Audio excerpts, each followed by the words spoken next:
ಈ ಚಾನೆಲ್ ಅನ್ನ ಲೈಕ್ ಮಾಡಿ ಸಬ್ಸ್ಕ್ರೈಬ್ ಮಾಡಿ. ಅಥಣಿ ತಾಲೂಕಿನ ಕೆಲ ಬಾರ್ ಮಾಲೀಕರು ಹೇ ಮಗನೆ ಎನ್ನುತ್ತಿದ್ದಾರಂತೆ. ಅಥಣಿ ತಾಲೂಕಿನಲ್ಲಿ ಇತ್ತೀಚಿನ ದಿನಗಳಲ್ಲಿ ವೈನ್ ಶಾಪ್ಗಳು ಅಥಣಿ ತವರು ಮನೆಯಾಗ್ಬಿಟ್ಟಿದೆ. ದಿನನಿತ್ಯ ಬೆಳಗ್ಗೆ 5ರಿಂದ ಮಧ್ಯರಾತ್ರಿವರೆಗೂ ವೈನ್ ಶಾಪ್ಗಳನ್ನ ಓಪನ್ ಮಾಡಿಕೊಂಡು ಸದ್ದಿಲ್ಲದೆ ಜನರನ್ನ ನಿಶೆಯಲ್ಲಿ ತೇಲಾಡಿಸಲು ಮುಂದಾಗಿದ್ದಾರೆ. ಅಥಣಿ ತಾಲೂಕಿನಲ್ಲಿ ಸಾಕಷ್ಟು ಜನಸಂಖ್ಯೆ ಇದ್ದು ಅದರ ಭಾಗವಾಗಿ 100ಕ್ಕೆ 50% ಜನಸಂಖ್ಯೆ ಕೂಲಿ ಕಾರ್ಮಿಕರೇ ಇದ್ದಾರೆ.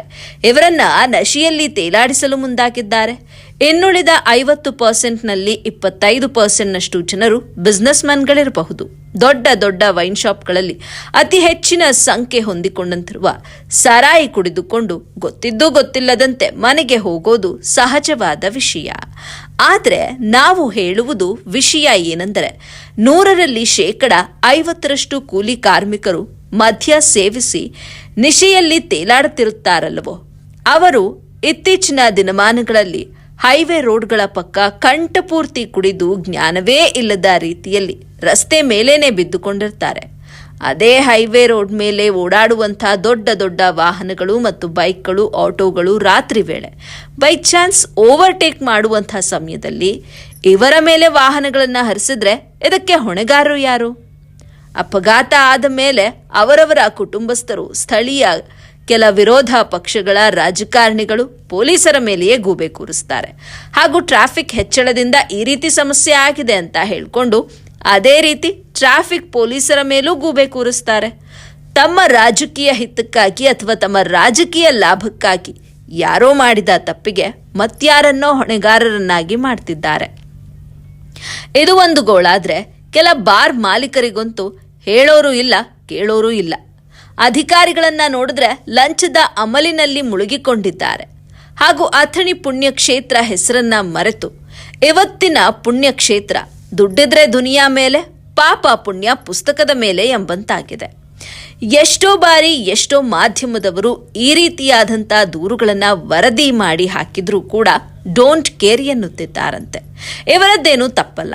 ಯಾಕಂದ್ರೆ ಇವತ್ತಿನ ದಿನ ಹೇಗಾಗಿದೆ ಅಂದ್ರೆ, ಮಾಧ್ಯಮದವರು ಏನ್ ಮಾಡಿಕೊಳ್ತಾರೋ ಮಾಡಿಕೊಳ್ಳಲಿ ಬಿಡಿ. ಒಂದು ದಿನ ಜನರು ಓದಿಕೊಳ್ತಾರೆ, ಒಂದು ದಿನ ನೋಡಿಕೊಳ್ತಾರೆ, ಬಳಿಕ ಎಲ್ಲವನ್ನು ಮರೆತು ಬಿಡ್ತಾರೆ. ಇದರಿಂದ ನಮ್ಗೇನಾಗೋದಿದೆ? ಎಷ್ಟೋ ಮನೆ ಮಸ್ತಿ ಮಾಡಿದ್ರೆ ನಮ್ಗೇನಾಗೋದಿದೆ? ಈ ರೀತಿ ಇವರು ಅಂದುಕೊಳ್ಳೋದೇನು ತಪ್ಪಲ್ಲ ಬಿಡಿ. ಯಾಕಂದ್ರೆ ಮೊದಲು ಜನ ಮೂರ್ಖರಲ್ವೋ, ಇವರಿಗೆ ತಕ್ಕ ಶಿಕ್ಷೆಯನ್ನ ನೀಡಲು ಹಿಂದೇಟಾಕುತ್ತಿದ್ದಾರಲ್ವೋ, ಅದೇ ಒಂದು ಕಾರಣವನ್ನ ಇಟ್ಕೊಂಡು ತಮ್ಮದೇ ದರ್ಬಾರ್ ಮಾಡಿಕೊಂಡಿದ್ದಾರೆ. ಯಾವುದಾದ್ರೂ ಸಮಾಜ ಸೇವಕರು ಇದರ ವಿರುದ್ಧ ಧ್ವನಿ ಎತ್ತಿದ್ರೆ ಸಾಕು, ಬಾರ್ ಮಾಲೀಕರು ತಮ್ಮದೇ ಎನ್ನುವ ಒಂದು ಸಂಘಟನೆಯನ್ನ ಓಪನ್ ಮಾಡಿಕೊಂಡು ಸಮಾಜ ಸೇವಕರ ಮೇಲಿನೇ ಸಾಕಷ್ಟು ದೂರುಗಳನ್ನ ಕೊಡೋದಕ್ಕೆ ಮುಂದಾಗ್ತಾರೆ. ಜತೆಗೆ ಪೊಲೀಸ್ ಅಧಿಕಾರಿಗಳು ಕೂಡ ಈ ದೂರುಗಳನ್ನ ಆದಷ್ಟು ಬೇಗ ತೆಗೆದುಕೊಳ್ತಾರೆ. ಇಲ್ಲಿ ಪೊಲೀಸರದು ಏನು ತಪ್ಪಲ್ಲ. ಕಾರಣ, ಬಿಸ್ನೆಸ್ ಮ್ಯಾನ್, ಬಾರ್ ಮಾಲೀಕರು ಕೆಲ ರಾಜಕಾರಣಿಗಳನ್ನ ಕೈಯಲ್ಲಿಟ್ಟುಕೊಂಡು ಹಾಗೂ ತಮ್ಮ ದುಡ್ಡಿನ ಗರ್ವವನ್ನ ತೋರಿಸಿ ಅವರ ಮೇಲೆ ದೂರನ್ನ ಕೊಡಲು ಮುಂದಾಗ್ತಾರೆ.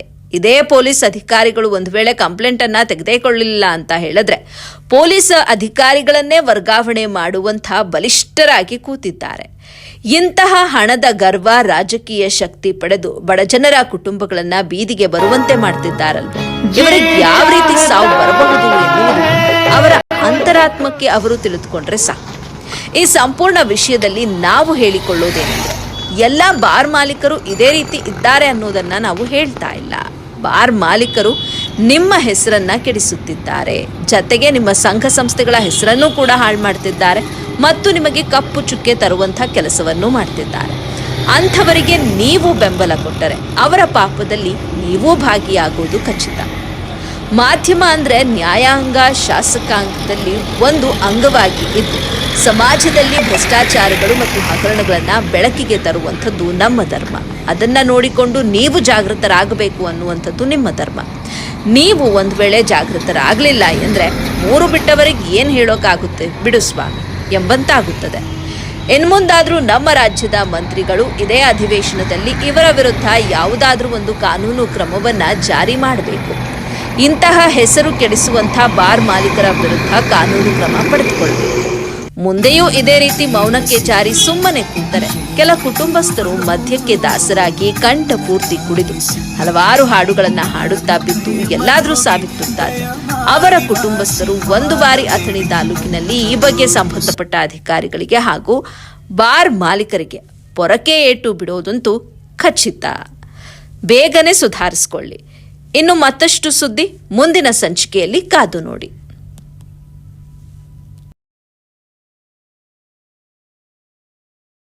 और इस दिल में क्या रखा है, तेरा ही दर्द छुपा रखा है, तेरा ही दर्द छुपा रखा